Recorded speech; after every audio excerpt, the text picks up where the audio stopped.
kasi guys, may ilalagay lang ako. Itong ballpen ko. So, ito dito ko ilalagay. Tupperware. May papakita ko sa inyo. Ito siya guys. Puno siya ng many pony.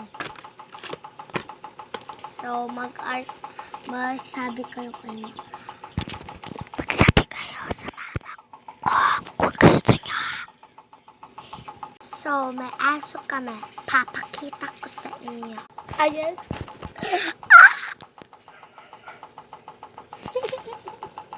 So, baby namin to. Ano ang papangalan natin sa kanya? Comment! Si mama kasi, Bluey. B-L-U-E-Y. And boy siya! Bye!